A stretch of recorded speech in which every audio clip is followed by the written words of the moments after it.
How's it going, everyone? Today we have the luxury of having two incredible guests. Everyone should recognize Barry Kerch, the drummer for the band Shinedown. And joining us today is the Barefoot Sensei, Mick Dodge, who I don't know how you, I'll just kind of tell you a story how I found about Mick is when I was doing this kind of rabbit hole searching, looking for unique people for Spirit Talk.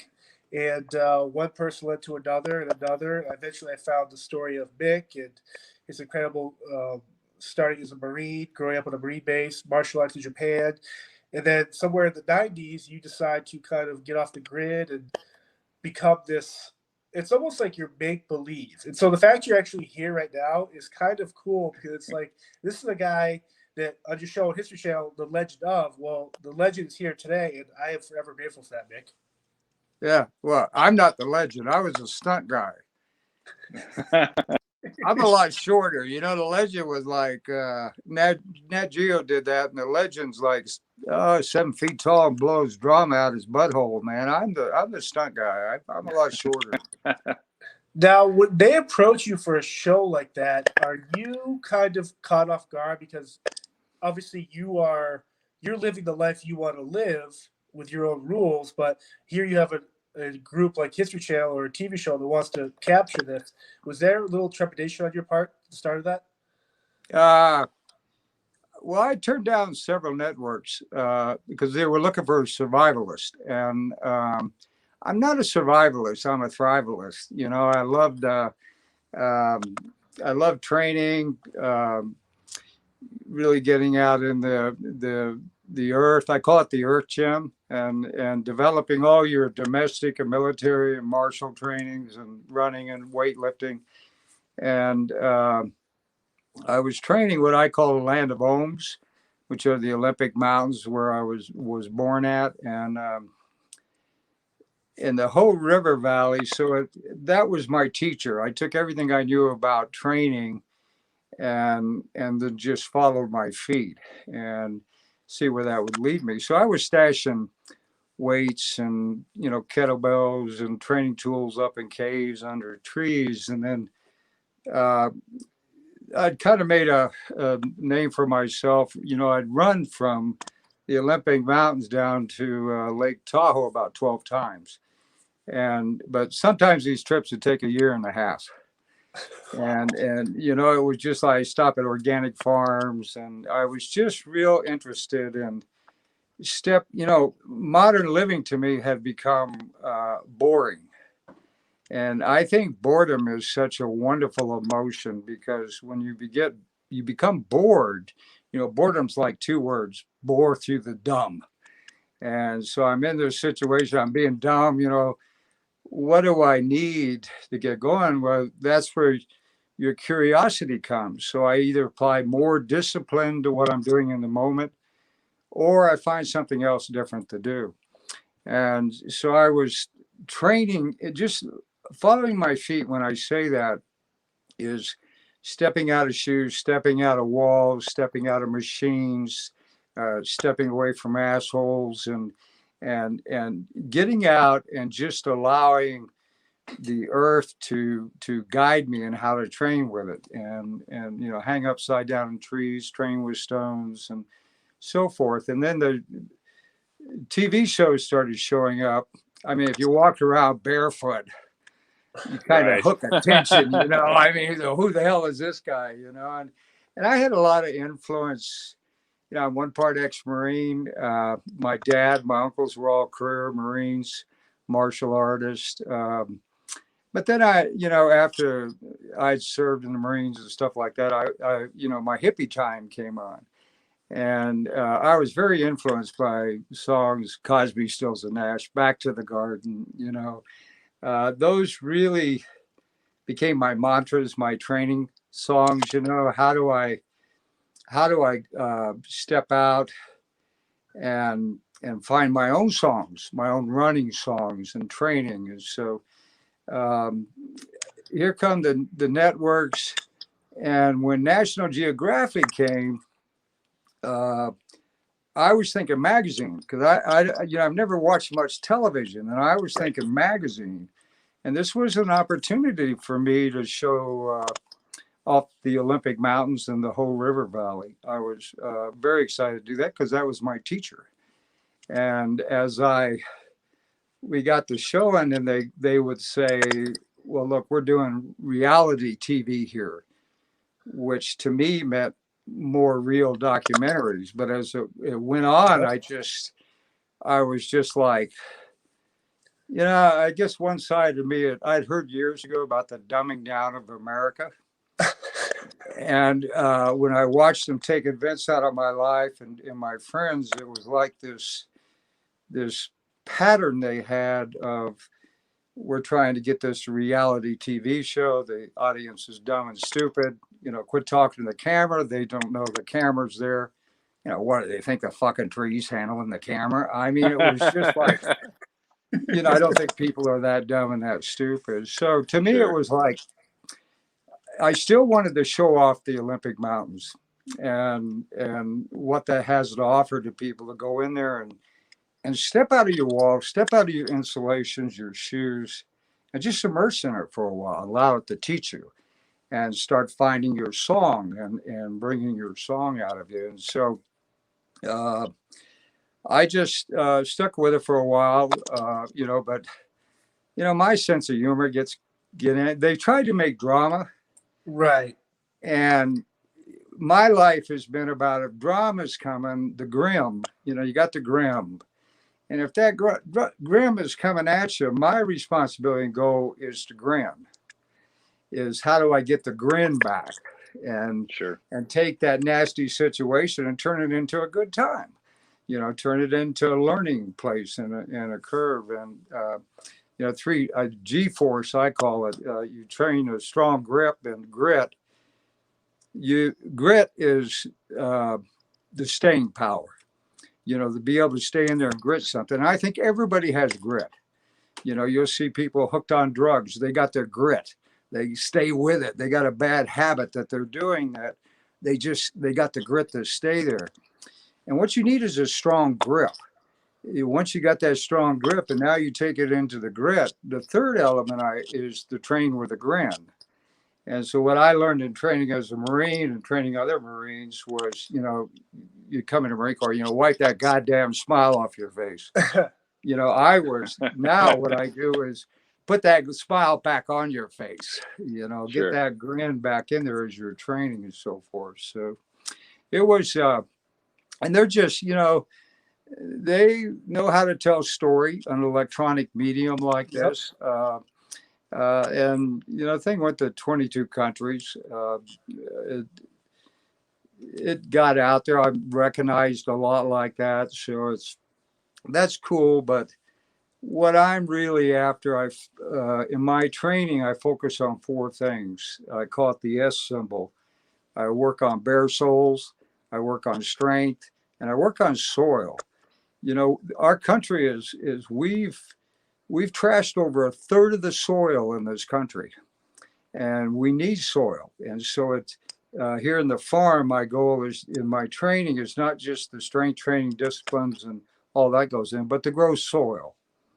And then the next one is how to form your own story, how to train your own story. And then the last S symbol is all the other shit. So you got souls, strength, soil, story, and all the other shit, so I didn't mean to get too long-winded there. No, it's amazing. Now, Barry, obviously you're familiar with Mick. You and I kind of talked before this about on the TV show, but what is it about Mick or someone like him in general that attracts you to kind of their way of life? Because that for me is the reality and what I want to see. This is the real person in the flesh. I don't need manufactured camera drama. So why did you get attracted to someone like Mick? I think it was I think Mick, you touched on it. It was the doing everything with a grin. And I can't imagine living your lifestyle when you were on the network channel of, okay, I got to have this damn camera following me the whole time, following me in what I enjoy, but then also trying to create drama out of it. And you did that still with a grin. I think I probably would have lost my shit and just kicked out because I want to be at that peace, because that's what you spent your whole life getting to, is this peaceful, back to nature kind of vibe. And for me, when it comes to the nature side of things, living in the world that I live in, and John, that you live in with me at times, it's completely inundated with tech. It's constant tech. It's show after show, travel, travel, travel. So when I finally get that break from the job side of what I do, I love the art of playing drums, and I love being in a band, and I love my brothers in the band. The rest of it I don't enjoy as much. Maybe seeing the world I do, but the day in, day out grind. When I finally can get away with that and be home with my family, the first place I want to be is back to nature. And that it resets me. It puts me back into a place of normalcy, into a place of calm, and makes me a better person. It's almost a purge. It gets rid of all the shit that you have to deal with on a daily basis. Yeah. It's the way I look at the electronics, I think, is something to be leery of. I've been years ago, my uncle was a Marine. He turned me on a book by a guy named Marshall McLuhan. And Marshall McLuhan had written some good sayings. One was, the medium is the message. And he was talking about electronics. And the other one, he said that the tools we create create us. And so if you create a drum, you create a drum, that tool creates you. Sure. I train with a lot of hammers, like swinging them and training with them. The tool can be used for many things. With a hammer, beating stuff to the ground, stuff like that. But the other end can create me, can give me more strength, give me more endurance and stuff, and get a dance going. And so I think it's being very cautious that this electronics are tools. So when I was coming back in, like when I bought this farm and started setting it up, I was 3 nights in this place with my headlamp, and my battery went out. And then I suddenly went, oh shit, I got electric lights. It was like this other transition coming back in. The other thing, I bought a van so I could go on the road and train in the mountains. I own another 220 acres up in the Siskiyou Mountains, which is just totally wild. I got about 16,000 trees up there, artesian well. And so I'll take my van and go up there and train. But I noticed when I got in the van, arthritis started setting in. And where I was on foot and walking all the time, well, that van is a tool. It's an extension of our foot. And it makes, if you want to run fast, put on shoes. I barefoot a lot, but if I want to go really fast, get in the car. If I want to go faster, get in a jet plane. These are tools, but they also take away from us, because the van doesn't just extend our foot for travel and journey. It also is extending our butts. I mean, people get sedentary and they're more in there. So my van, I don't drive it like any longer than 20 minutes. And I use this phone with the alarm system. And once it goes off, I pull to the side of the road and train for a bit, 10, 15 minutes.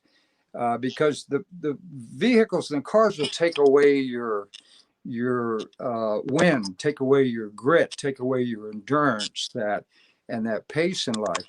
Well, the electronics, I think, is just friggin' amazing.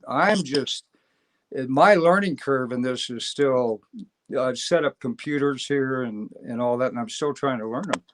But there's incredible, this is a credible, useful tool to reaching out. I mean, look at the way we're, right, getting here now, but we have to remember it's a tool. And so, a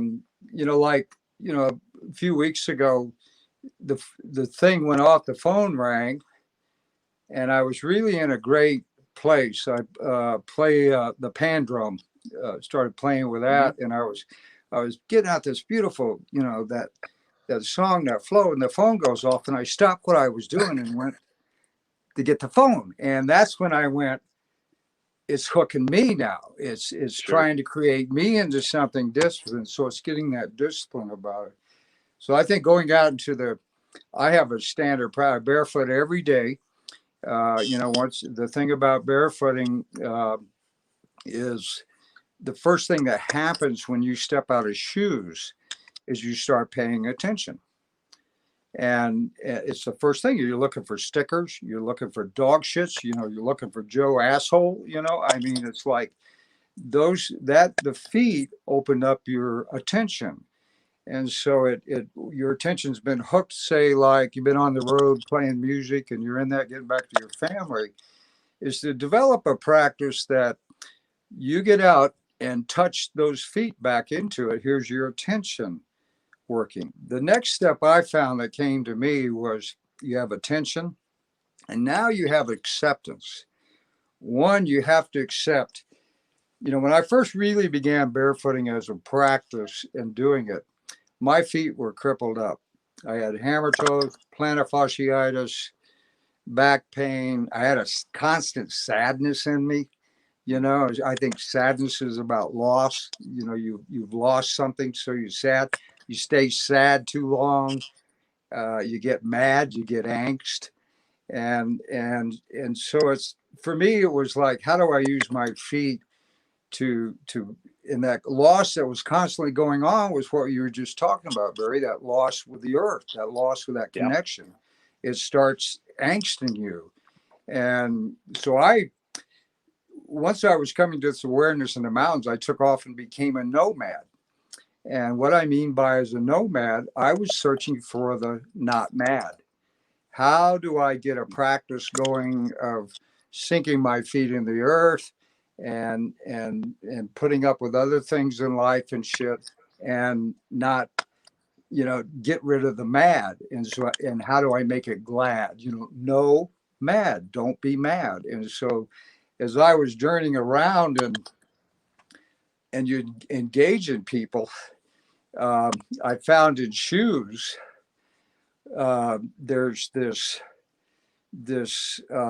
different frequency in the human body, and you can see it so clearly the more you do it. So you keep working bare feet, and bare feet ran me to being butt naked, so I was hanging out in the mountains and I was just like, I want more, right? But there's these two polarizations I see. We have 10 to 12,000 years of civilization, building walls, machines, electronics, all that going on. And then we got what I call the gated wild on the other side. There's some wild places, but it's gated. It's protected, it's fenced in and stuff. And so and then in between are called the open fence lands.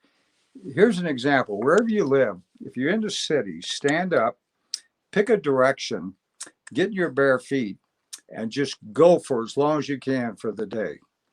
Just keep going and going and going. And then if you get good, stay overnight.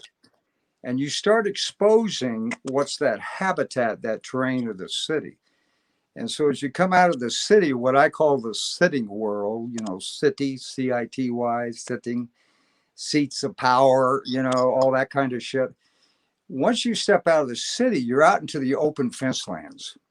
There's lots of open land, but it's fenced. So you got to get into good fence jumping and how to maneuver through those lands. And then you finally get up to the wild. And I call that the gated wild. There's wild, but it's gate. Now, what I found out, when you're up in the gated wild, running around naked, it'll eat you up. So you better start developing some skills. You better have some discipline, how to be a fire tender. And what I mean by fire tender is, learn to rub the sticks, flint. I like Makai Indian Wade taught me, you take a big lighter and you light that and start a fire and you go like this and make you primitive, So he saw me one time really struggling and he goes, here, try this, man. You go like that and then strike it. But you're up there building this, being a fire tender.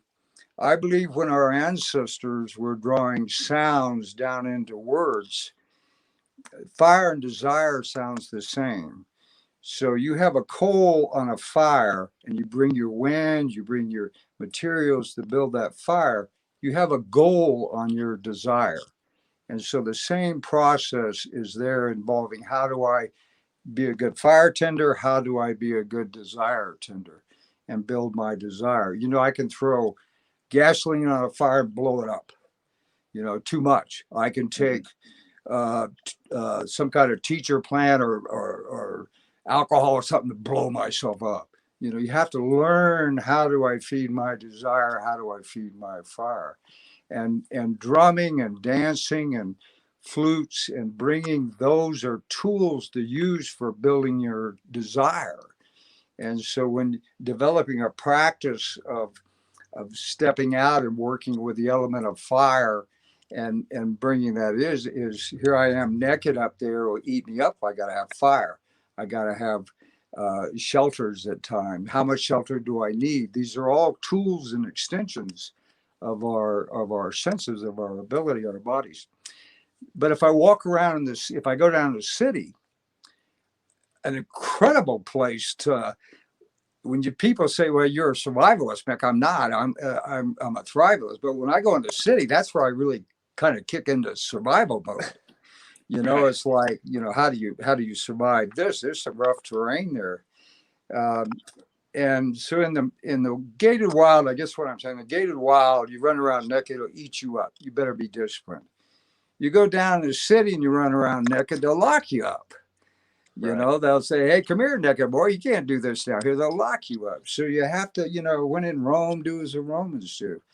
And my goal in life is my path is to find the balance in between those two.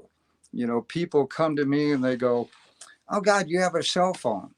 Yeah. How I got a Facebook page and people are writing, I don't get it. How do you get on Facebook? And I don't get why they're asking me, because they're already on it asking me. God, Right. you already know how to do it. So there's this image we have of the wild, that it's something way out there and I can't get into it. That's certain wild terrains there. But what we're talking about, if you have city habits here and you step out into this wild habitat, you are exposing those city habits out here in the wild habitat. And that's the exploration. That's the fun. Because when you got your wild ones, just like me coming back in, going, oh yeah, I don't have to go outside and shit. I got a toilet. It's like finding out where those things fit in. And I'm looking for that open fence land, that middle place, that middle path. Think of yin and yang. You got city over here, mountain over here, and then in between you got that open fence land. And so it's like, how do I find that middle way, that middle path that supports, for my life? Sure. Very fascinating. And now, Barry, I know there's drummers, musicians that perform barefoot, but I'm curious. I wonder how that would affect you as a drummer if you did that one time, or not necessarily drum barefoot, but do a lot of barefooting. How would that affect your drumming, you think? I think much with anything, it would take a while to get used to it. I know drummers that are barefoot drummers, and for them, it is a connection to the instrument. It's their foot on the pedal, connection to the instrument. Growing up, I did play barefoot for a while. I'm not sure what led me away from that necessarily. It's just I put shoes on and I would go play, and maybe it was, going to the music store, taking lessons, something like that. You already have shoes on. You don't go in and take your shoes off. But I think, it's funny, as a kid, my brother and I used to have competitions growing up when the summer came, and we'd spend a lot of time outside. And I grew up in Panama City, Florida. So we spent a lot of time out at the bay and the water, and we always had a competition to see who could get the toughest feet the fastest during the summer after school. That was a thing for us. And because, the asphalt was hot and you had to walk on the asphalt to get to the bay, and then you get to the bay and you're walking on sand and looking for glass. So it was a very similar thing. To get the tough feet for the summer. It was like a summer challenge for each of us. And, we'd come home and Mom would be like, all right, go to the bathtub, wash your feet because your feet are nasty before you come in the house. It was one of those things. So I think playing drums barefoot would be a fun experiment, but it'd be a technique change that you wouldn't do it. I wouldn't do it. Okay, I'm going to go play a live show again. Let me take my shoes off for the first time because it would destroy the show. I wouldn't have the same feel on the pedals, but it's something you could always work into. Now, I throw this out about drumming. I build drums, wood ones and skin drums. And Hmm. one of the things I found, when a drum gets real loose, I'd hold it up to the fire and tighten it up a bit, right? Yeah. Yeah. Well, it's the same with your feet. You're with your feet, when I run, I set a rhythm with my feet in that. And when I would find in spring, my feet are soft, or all winter, I've had them in mucklucks or moccasins or something. And to tighten them up, I would keep my feet up against the fire. And so I actually, the same thing with the asphalt. Yeah. I would be tightening up my drum heads, because that's where my beat is, that's where my rhythm Oh, is that's set. great. And so it's like, I always looked at the feet as, uh, in fact, Carl built this really huge drum that I tried to stand on and dance on it, and would try to get a routine going where I was beating on that drum with my feet, but it fucking fell apart. So. But Now, the intent was there. Now, when you were before the farm, when you were still living primarily in nature, but I'm sure Uh-huh. you would occasionally come to the city, Yeah, back and forth, things of that nature. Was yeah. there, when you came back, was there like, okay, I've been in the woods for a few weeks, living off the land. Was there a guilty pleasure when you came back? Like, I've got to go get some ice cream. That's what I want. Or I got to go to a fast food joint, get some fast food. Was there something like that for you? That I was guilty. I No, mean, no, that like a guilty pleasure, something that you missed that was something you'd get in a city. Like I'm gonna go to the ice no, cream no, store no, or something no, like no. I was hungry as hell, man. that. You live off of brush and stuff, you get pretty hungry. I don't. It's funny. Um, I don't. I never have had this going back into the city, and seeing those tools and stuff like that was just like awesome to me. I mean, when you're walking along and somebody would pull over and know me or didn't know me and just thought I was interesting looking, to pull over and offer me a ride. I found that car and that machine to be, oh man, that's really nice, because you've been walking for so long. But I was real cautious about it wasn't guilty. It was not to give up the conditioning that I already had. Like even now, my quarters, I have a big sliding window on one side and a sliding glass door on the other, and I sleep at night on my bedroll, same bedroll I use on the ground, and I allow that cold to come in all night because I don't want to give up it took me a long time to get the grip. When you start barefooting, Yeah. your feet really get conditioned. When winter comes, you have a tendency to go, okay, I'm going to put on this muckluck or moccasin, and I'm going to keep my feet warmer instead of exposing them more. I make it a point not to give that up. So when spring comes along, I still have my calluses. I still have the hardness in my feet because that is the spring in your body. And I feel when we get older, one of the things we start losing is that spring, that pop in our body. And temperature has a real crucial element to play in that. So I do. This farm here, I have a 20,000 gallon indoor pool, and I use that for cold water training. I got kettlebells and rubber kettlebells and weights that I use for going underwater and training breath.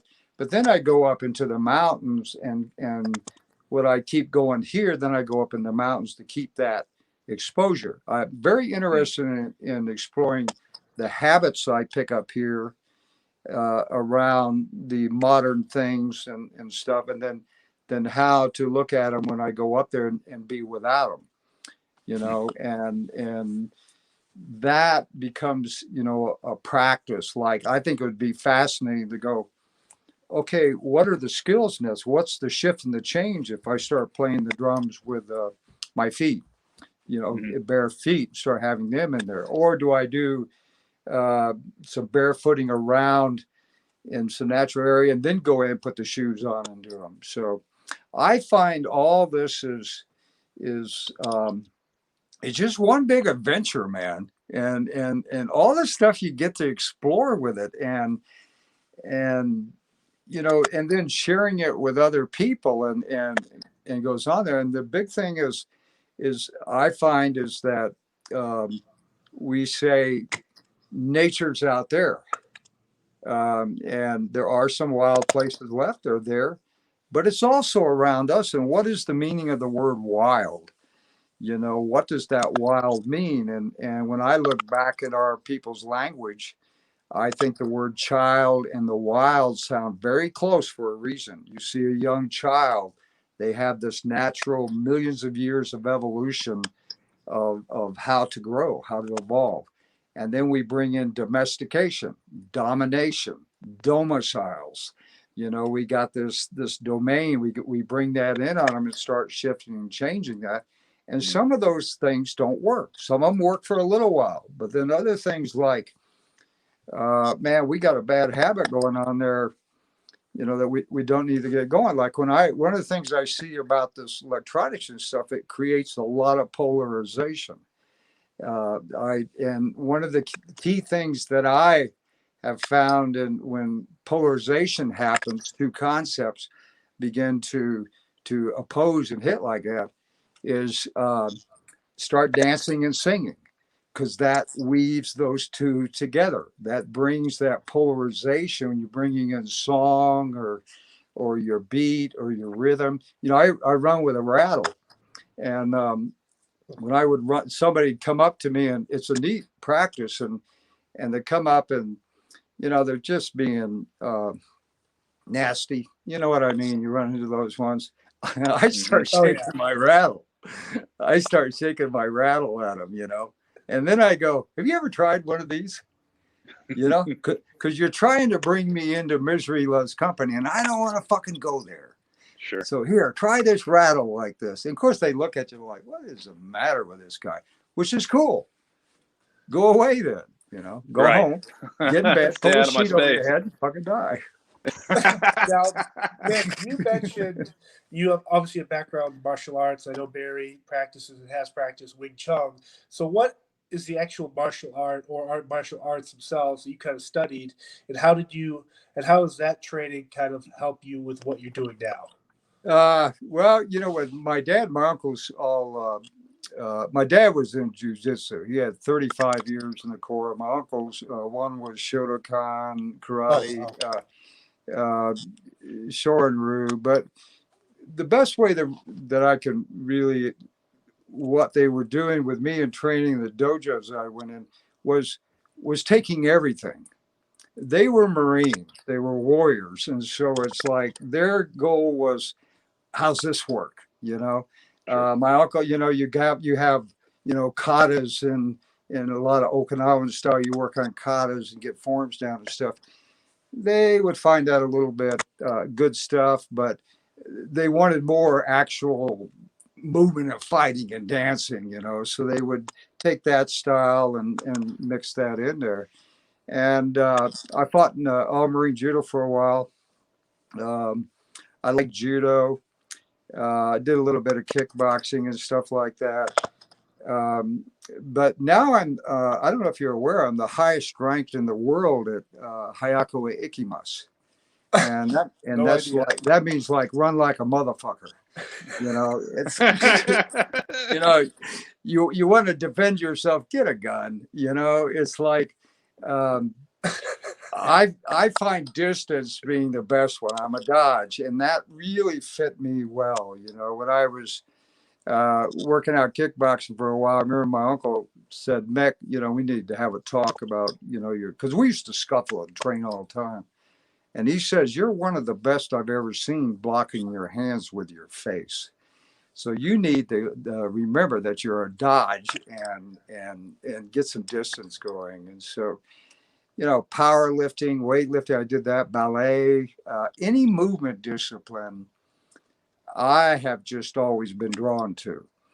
How can I take that movement discipline and then apply it to my life? How do I apply it to age?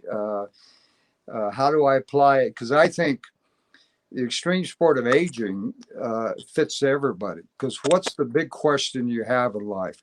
How long can you stay in the game? You Right. know, if you're a professional athlete, how long can I stay at this? You're a professional musician, how long can I stay at this? You know, so what kind of movement disciplines do I need to bring into my life and support that and train with it? You know, Bruce Lee was into uh, had weightlifting going on, had using weights and stuff. But he saw that, I believe, what I've read about him is that he used that to enhance his martial arts, you know, and to enhance his performance, you know. So I call them strength tools, and I've designed over over 100 now. You know, an idea like you take something like this, and I started building these, and it's mace belt, right? You've Oh, seen maces, the hammers. Yeah. Well, I just put them together. I got these up to about 200 pounds. Some of them are 8 feet long, and so you got all kinds of movements you can do. You know, training these, bring in the fluid movement, bring in the staccato movements, and just start exploring your strength. Strength to me is three things. You got grip, you got your grip, you got your hold, and then you got your release. And so I train in all three of those. So I grip something, the grit, the holding is how long can I hold it? How long can I hold it out? You know, bring my breathing in. And then comes the most important is the release. Because developing strength is about detachment. And so as the stronger you get, the more you're able to detach your sad, the more you're able to detach your mad. But most of all, you're able to get strong and detach your glad. So you can run around and share with people gladness. And if you don't know what gladness is, go to a glade, go to the land someplace in the glade and sit with there and go, this is what I want to release. I think, Barry, when you head out into nature, you're going out there to get that for what? So when you get back to your home and your people and stuff, hey, you know, here's my gladness. You know, here's my grin. You know, and bringing that back into life and bringing that on. So That's true. very just incredible, Mick. And so I kind of want to step back a little bit. You mentioned old growth and Master OG being your teacher. yeah. How would someone like Barry or I, if we want to have someone like OG be a teacher, how do we find them? Or does this just have to be a thing where we start by taking our shoes off and doing what you said? Like how do we have him as a Hang teacher? on just a second. Say what? Is it too late for you? Yeah, please. Yeah, no. The way I found OG was running barefoot in the old growth forest, and OG are the initials for old growth.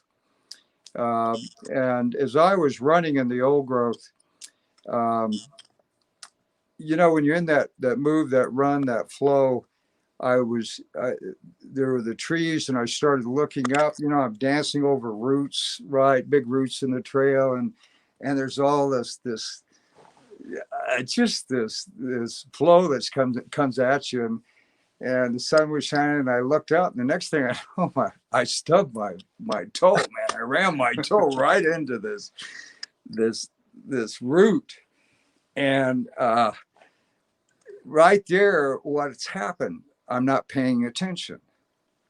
And when that happened, the first sound came out of my mouth was, "Oh, gee." You know, Oh, oh, interesting. gee. Yeah. It's like instead of, fuck, it was like, oh, gee, man, it hurt. And I started realizing that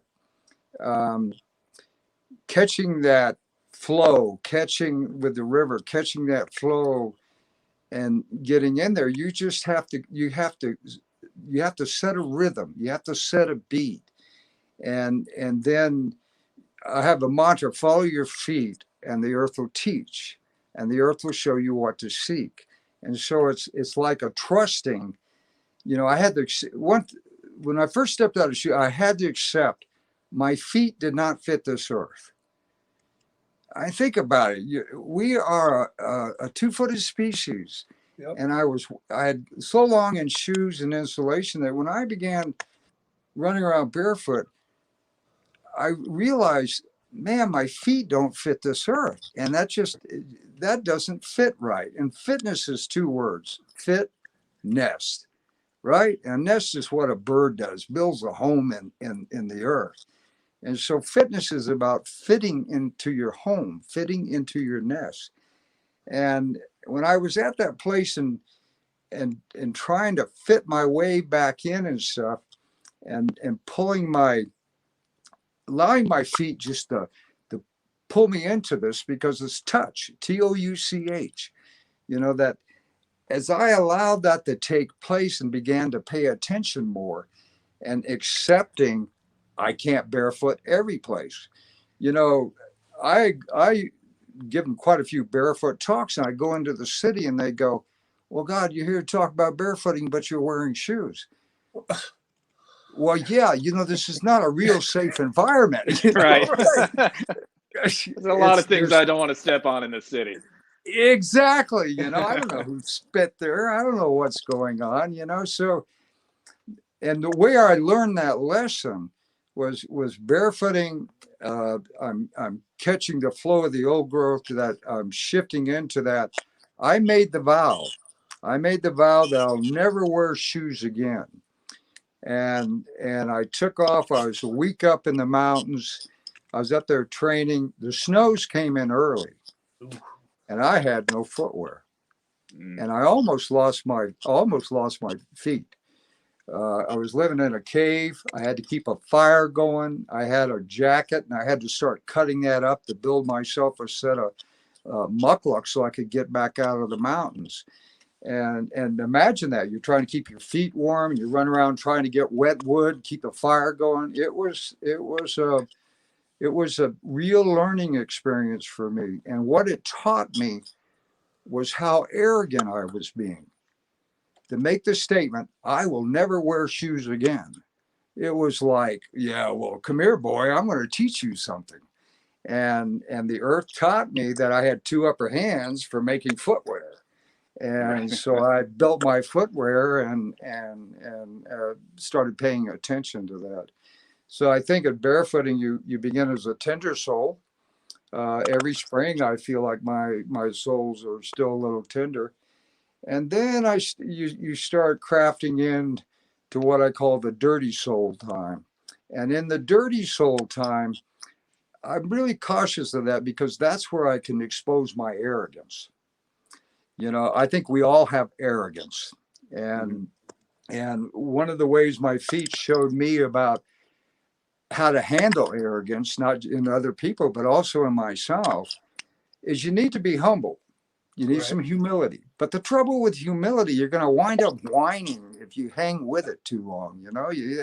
You see a lot of people gone too long with humility. They go, yeah, you hit me on this cheek. And, okay, you can hit me on this cheek.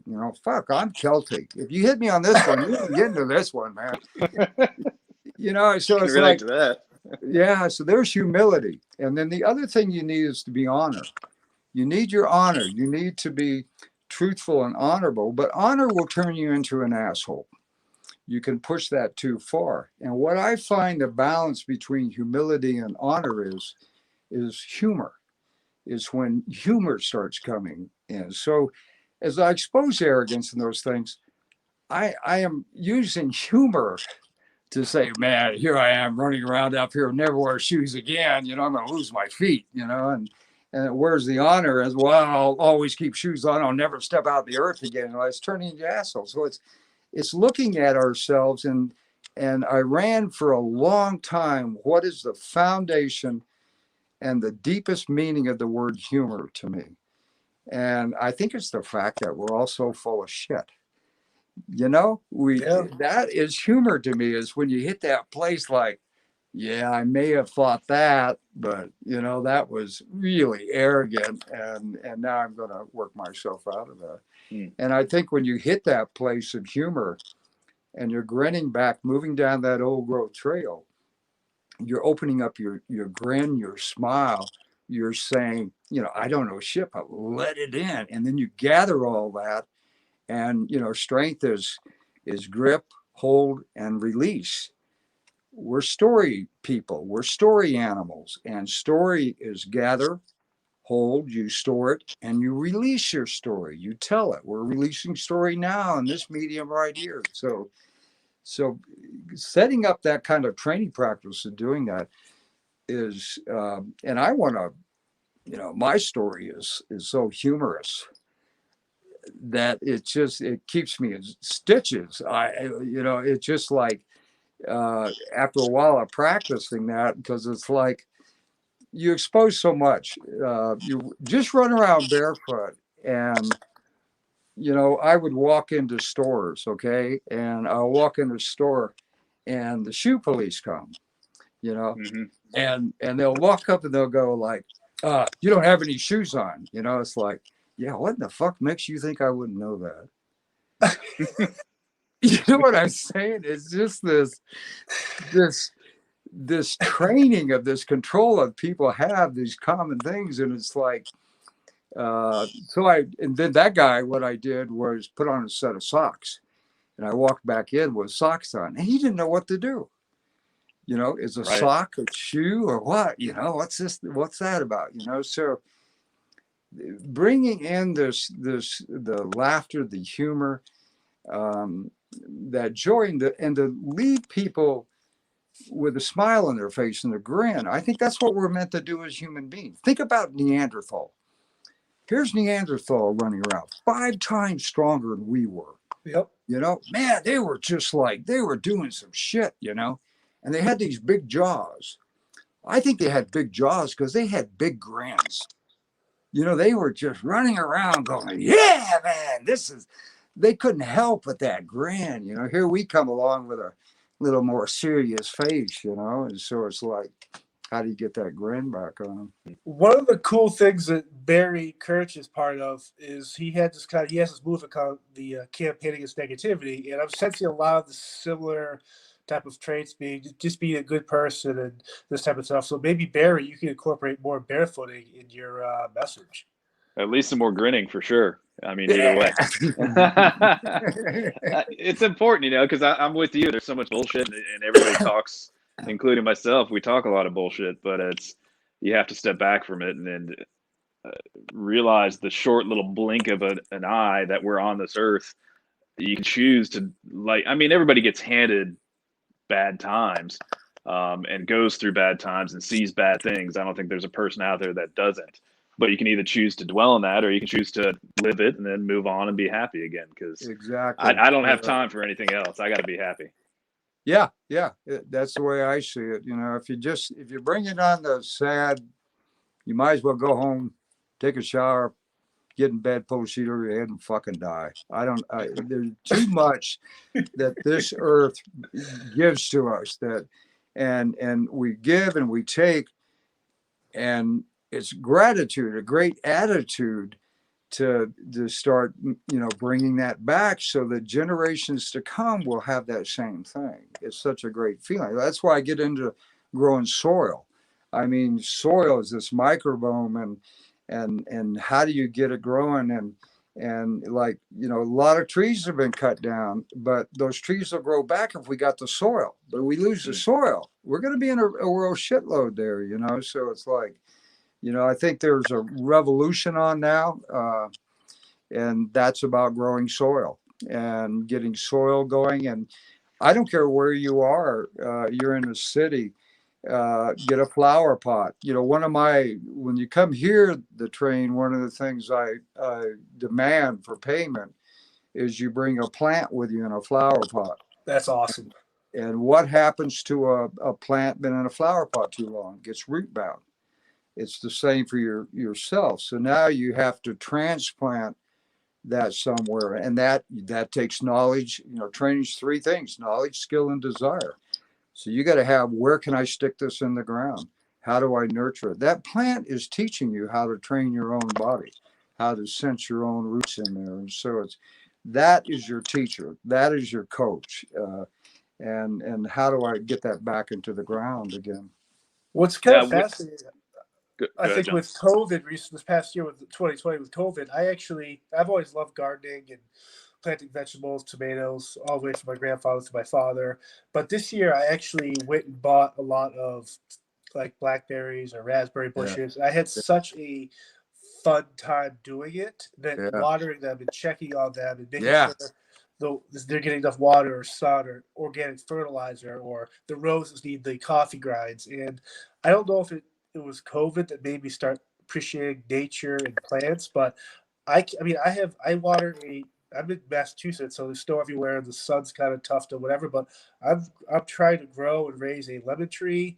I've got little spruce trees I'm growing. I have to move to different sun angles. And like I don't know what it was from COVID, but I just found this new love of just plant life. And so it's kind of cool to hear you talk about that. Yeah. Yeah. It's, um, I have here, this acreage is, we got 180 trees right now, and we just put in spruces and sequoias and willows, and then I got 2 acres of wetland. And what I want to show here, I'm trying to put a YouTube channel together and shit like that. But there's a learning curve to this thing, and so I spend more time growing. But a very important part of any home earth gem, I call it the earth gem, and you spell gem in 2 ways: GEM, a jewel. Now, this earth is a jewel. And the other one is GYM. And I formed those down into a mantra, like GYM is grip your movement, grin your moment, and ground your mind into the heart of matter. And matter is an old German word, and it means mother. And what does a mother do? A mother nurtures our nature to become more mature, for an adventure to go and live rapture, that sure sound nature. And so, planting, when I'm planting these trees and bringing all this nurturing back in again into matter, into the mother. And I need to explain my understanding of the word mind. For years I chased after mind over matter. I don't. What I see now from, I'm 70, and what I see is it's not mind over matter. It's mind as matter, mind as the mother. Trying to mind over matter is like a domination thing to me. And it may not be what people mean, but it's just from my own understanding and meaning. And so the keeper of the mind is the earth. And you have to get you don't have to if you don't want to, but for me, I have to have a practice of earthing, into the matter, into the mother. I have to have that earthing. Well, what does a mother do? A mother nurtures our nature. And I think that's why we have colleges. We have passing on learning skills. My mentors pass them to me. And so it's about that nurturing, and then nurturing the growth of trees and the growth of food. I grow fruit trees. I got raised gardens. I got that whole part. But I also grow for the wild. And that is, how do you grow for the wild? Like I have the 220 acres is the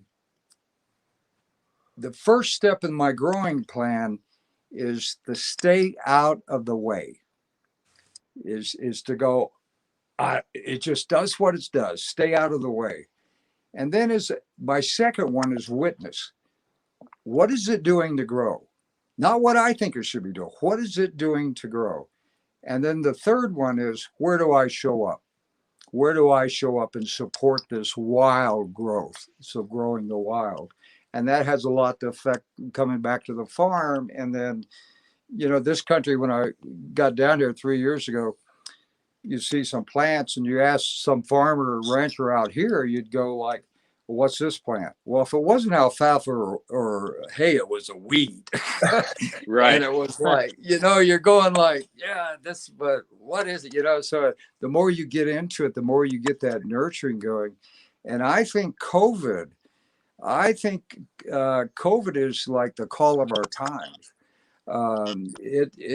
People are, well, stay at home, social distancing. I kind of love it because I was born to the social distance, man. I Me keep a too. distance. But I think when you go in the city, one of the things I always saw as a problem, you get in a line, people stand on top of you.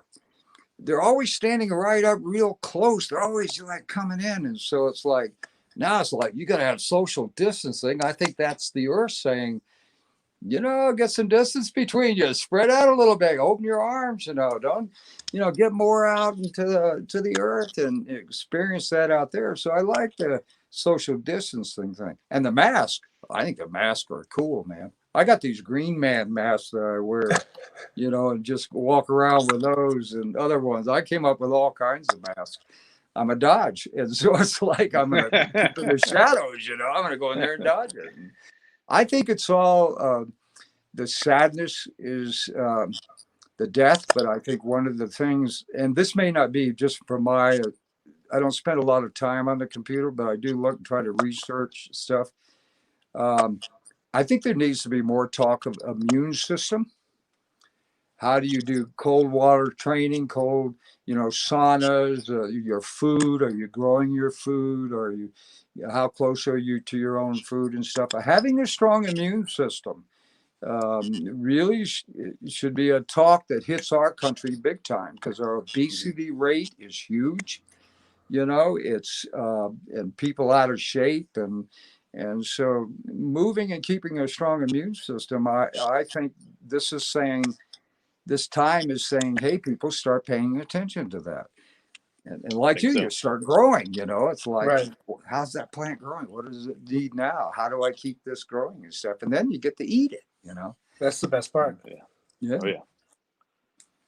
Now, before I let you, my last question for you, Mick, you always say the phrase or the word yosh. What is the kind of the meaning behind that? Is that something you kind of adopted along the way? I picked that up in Okinawa.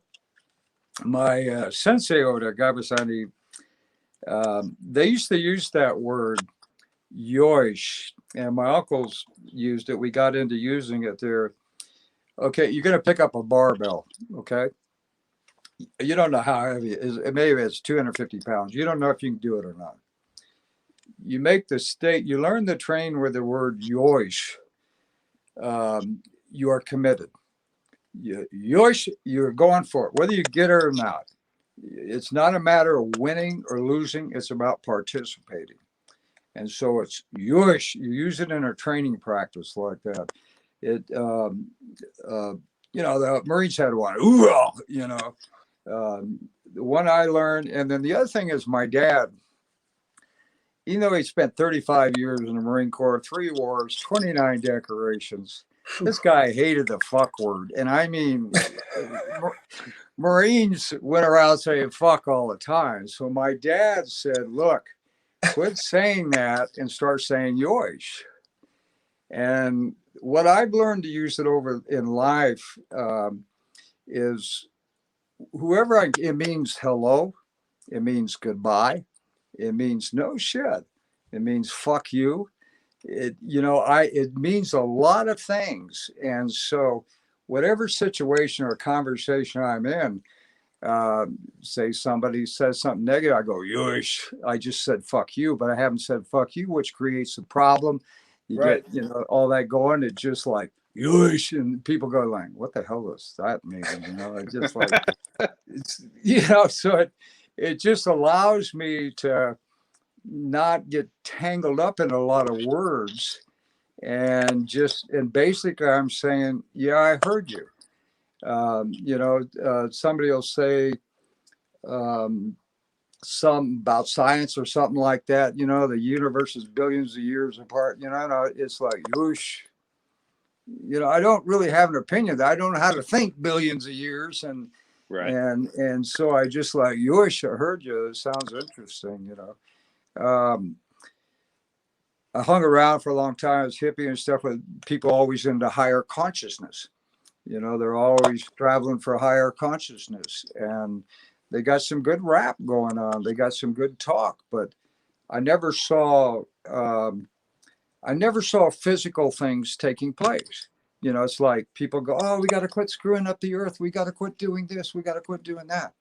And they don't do anything. They talk Right. about it, you know? And so that's where I bring in like, yosh, you know, it allows me not to get caught up and go, yeah, why don't you just quit running your mouth and go plant something, you know? Right. It just allows me to kind of dodge my way in and out of conversations and places like that. Love So, it. and what's neat about it is it went out on National Geographic. So it like means like fuck you too, you know. So it's like I had this word out there, yosh, go fuck yourself, you know. I love that. That's my own sense of humor to entertain myself. Yeah. It's like growing up, I would have to do like those book projects and stuff on like Socrates or Aristotle or all these philosophers. But the last hour with you, I kind of feel like I've got this more out of. I got the same type of ideals and the same, but it feels more important to you because here you are, someone I can actually see in the flesh and blood, and it's actually lived this way. And for me, I mean, this has been truly awesome, Nick. Oh, I'm enjoying this. I love to run my mouth, man. I haven't talked to anybody for a couple of days. No, again, I appreciate you taking the time. This is great. And, do you have any other questions, Barry? Or I had one, and it goes back to cultivating the earth, and creating soil, because I believe with you that soil is a big thing. How do you do that in your large? I mean, obviously you have a lot of land and it's a farm. Are you creating your own compost to give back aside from just planting plants, which I know you're doing? But like even here on a small scale, because I live in Florida on a smaller plot of land, but I still compost and have a compost, and I grow and have a garden. Yeah. Those kinds of things. Are you just doing it on a grander scale? And what do you do in your farm type of situation? Well, the first 10 acres, we have Persane and Morning Glories growing. I tried to go the alfalfa route, which was tilling the ground. And I had a local farmer and we did that, but it wasn't taking. And I realized, you know, as more as I was getting to know this land here, I realized that there was the tilling farming had gone on for too long. And so the soil, the microbiome was dead. And so then it was the Persane was growing, Morning Glories were growing. It was allow all that to grow and getting sunflower seeds going. So the 10 acres is just really getting super strong now. The microbiome and all the plants, but it was bringing in like hemlock plant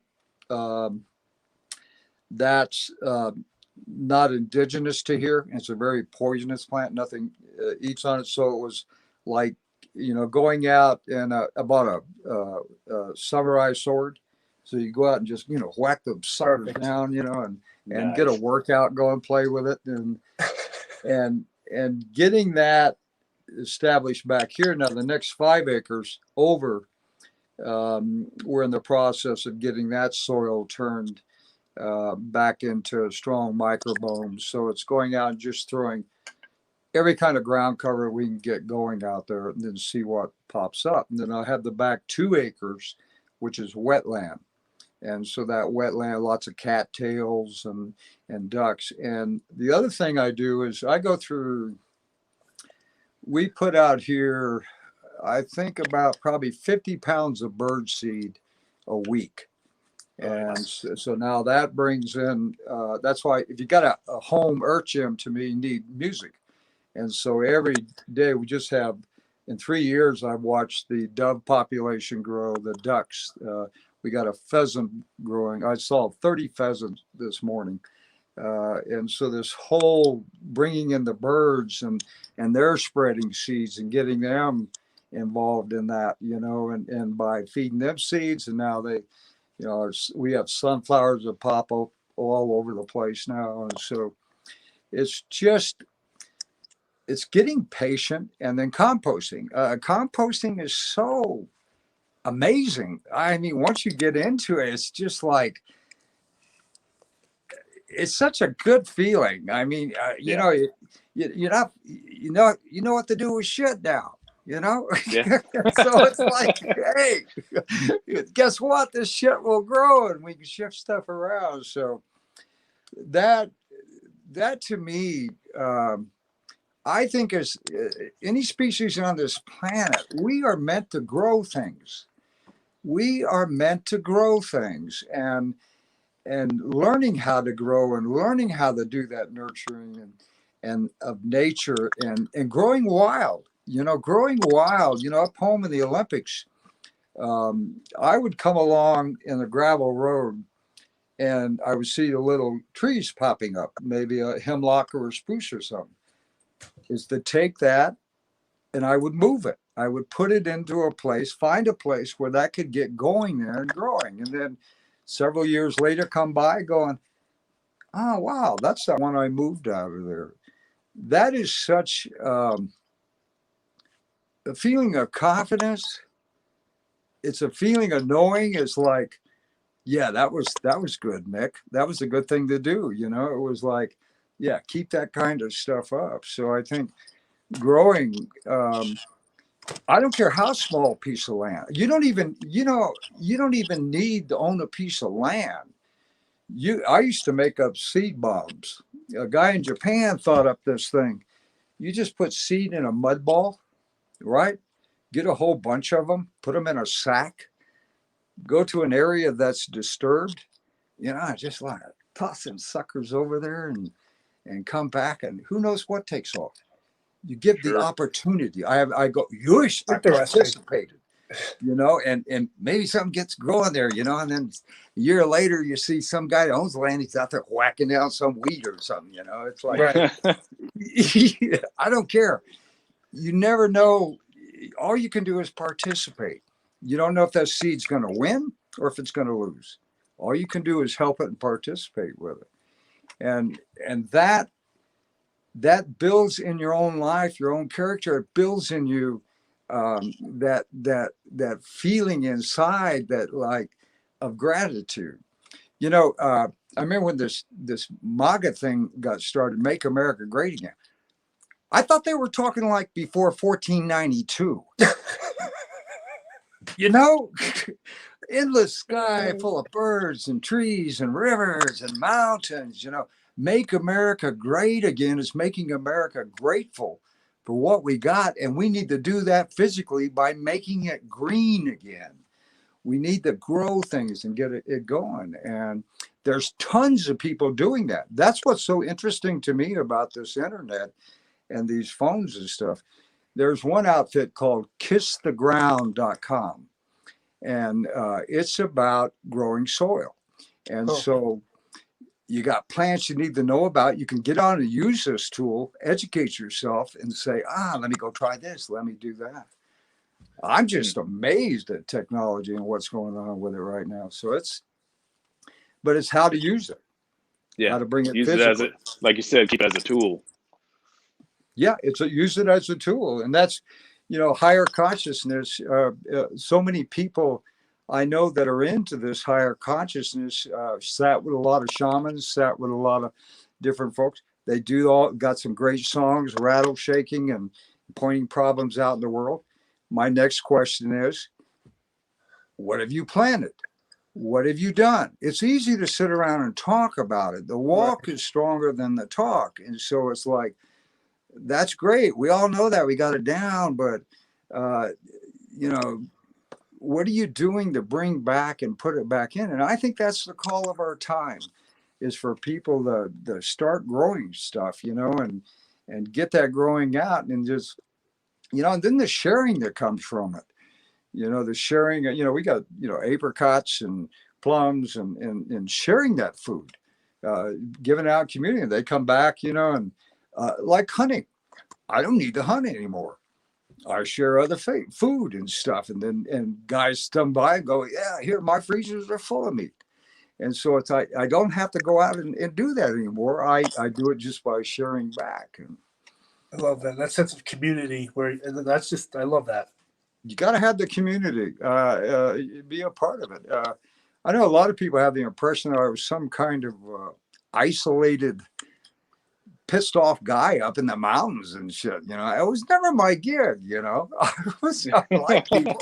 I was just like, shit, no. And Yosh. Yeah. yeah, yosh and songs. It's and that. Well, I'll tell you an interesting um, thing about TV was I gave a talk at some chamber of commerce, and there was one of these guys in there just like hated the show.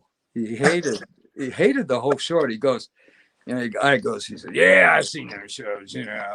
I've seen 13 of them. I said, "Really?" And he goes, "Yeah, the 13. I don't like one of them." And I went. I still remember that. I went, wow, I saw one of them and I didn't like it. Why did you watch it for 13 times? How do you get so stuck that you hate it so much, But then I would, I consider myself a barefoot salesman, selling bare feet. I'm selling connection to the earth. And I sell strength and how to develop the strength and grow strength, plant strength, your foot strength, and soil. And so I would use this song. And so I got all these people there, and it would go like get out of your shoes, you're getting fat. You're gonna wind up flat on your back. Learn to stride across that grass, and you will lose that old fat ass. And so I would get this whole crowd of people sitting there, all fat, looking at me. It's like, you're fat. Get out of your shoes, bare feet. Start losing it. Yeah, it was amazing. It was. One other thing. I know I'm getting kind of fired up. Keep going. I love it. But this one was after the show. People were coming up and go, "Can I get a picture with you?" And I would go, while I was on Nat Geo, they have some good cameramen. You can go on the internet and get good pictures there.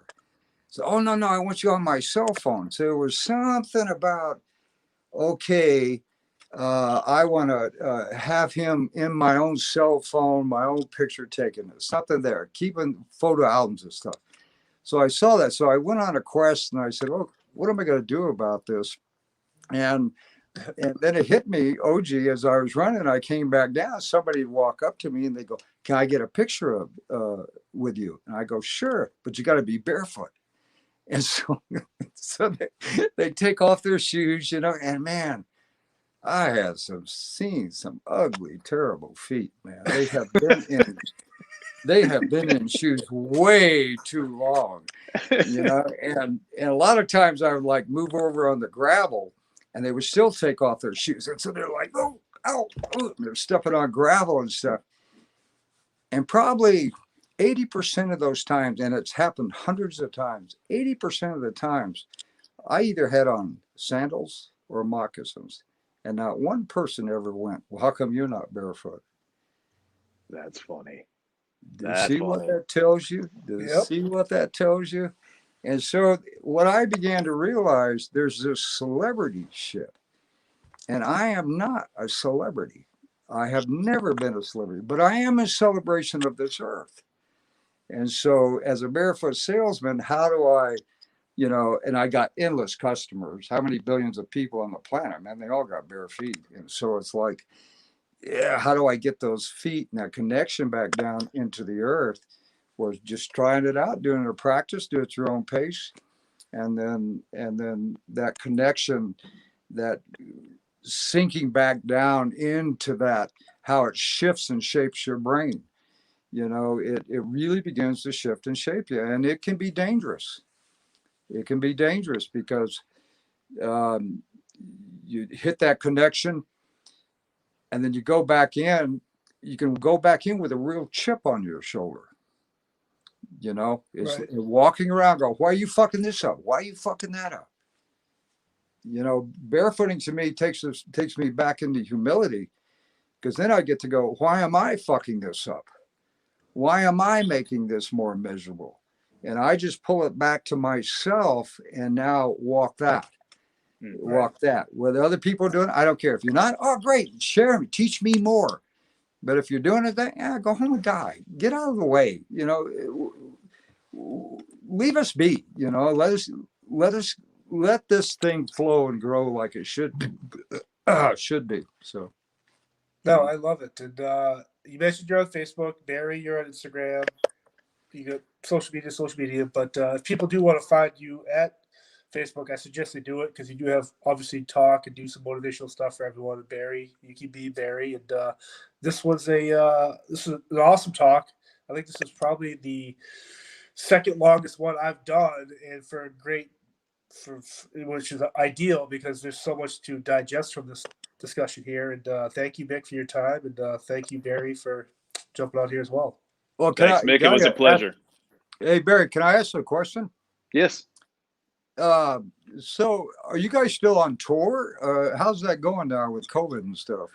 No, we've really been shut down, unfortunately. Wow. So we're in the process of writing our next record and doing those things and writing, and we're able to share through technology, stuff, and we live relatively close enough to each other where we kind of base our recording out of Charleston, where my bass player lives. He has a studio there, and that's where we do our stuff. So we can go back and forth to there.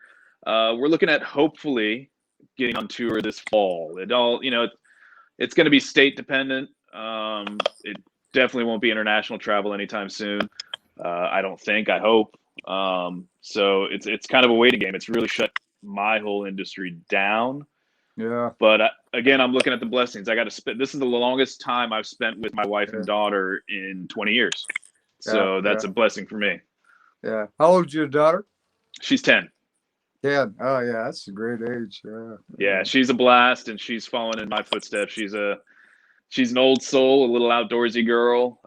Could care less about technology. Would much rather sit on a stump and read a book. It's kind of fun to watch that in her, because I don't keep her from technology or things like that, because you have to have it, especially at her age and growing up. You're going to have it. But she really picks and chooses her time and prefers to be a little more hands-on, which is really nice.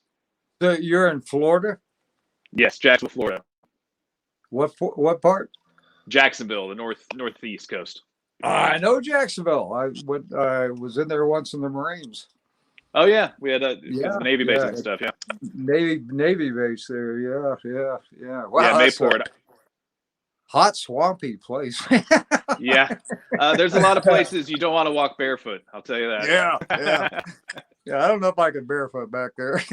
No, there's things that want to get you on your feet. Yeah. So where do you live at? Where do you do this podcast from? I do this based out of Massachusetts. Massachusetts. Yeah. Huh? So you guys a lot of snow right now then, huh? Yeah, looking at probably 10 or so inches on the ground, and the more coming this Thursday, Friday. And I mean, I'll wear shorts year round in the winter. Cold doesn't bother me. Wow. The barefoot thing, man, that's a little different in the snow. But you never know. Maybe after this episode, I might just never wear shoes again. Yeah, I go 2 hours in snow, but mucklucks, the Steiger mucklucks, they're somewhere back there in Minnesota or the East Coast. Those, for me, are the best things in the snow, man. They're like ordering socks, and they're moose hide, and they're really a good footwear. It's, what I worry about with shoes is I wear a Mox, and Muxlux is toe squeeze.